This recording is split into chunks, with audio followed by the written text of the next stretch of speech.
Okay, meron tayo ngayon na 2006 Nissan X-Trail. So, nabili ko ito sa sasakyan na to. May diferensya. Palitin ang connecting rod bearing. Ito yung bearing niya. Nangyari doon sa bearing. Kinain na ng ano. Yung lack of maintenance, hindi nag-oil chains. Kaya nagkaganyan yung ating bearing. So, yan. Ito ay connecting rod number 3. So, yung crankshaft.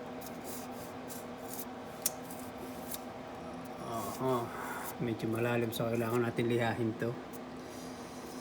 So, nang mangyayari dito, dapat dadalhin sa machine shop.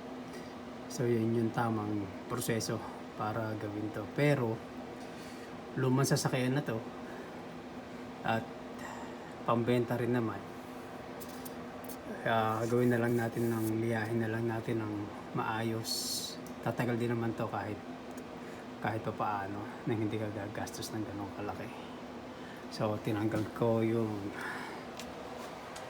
exhaust, yung support, yung upper oil pan, saka yung lower oil pan. So, meron talagang bolts dito. Dalawa. Kasi dito may takip. Papunta doon sa torque converter. So, ito yun. So, hindi mo makikita. Nakalagay siya dyan. Kailangan mong tanggalin to para makita mo yung dalawang bolts. Dito na 10mm. Baka hindi nyo makita yan. I-fry nyo, mababasag yung oil pan nyo. Sayang. Malaking gastos din yun. Dagdag gastos. So, yan. Nissan X-Trail. Pares lang din to ng Altima. 2004. Tingnan natin kung anong magiging klase nito pagka nalihan natin to. Kung po pwede pa ba i-save o hindi na. Lang.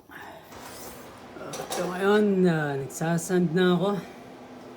Meron akong diya doon. So ganito kung paano ko ginagawa. Tapos sa tela. So ilahin ko lang siya back and forth para kuminis. So ngayon medyo maganda na siya. Hindi kagaya kanina na halos kainin na yung crankshaft natin. Pero ngayon okay na. Take me 30 minutes para mapakinis lang yan.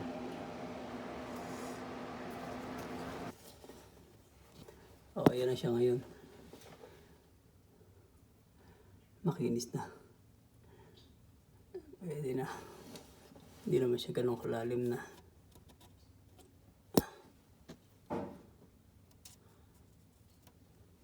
Pwede na yan.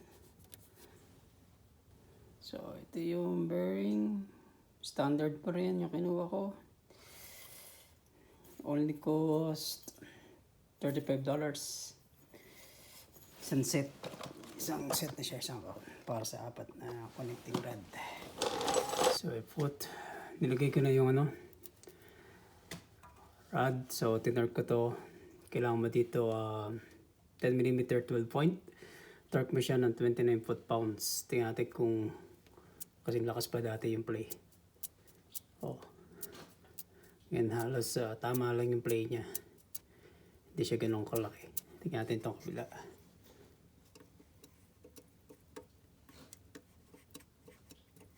Mas maluwag pa nga itong kabila kaysa dito sa isa.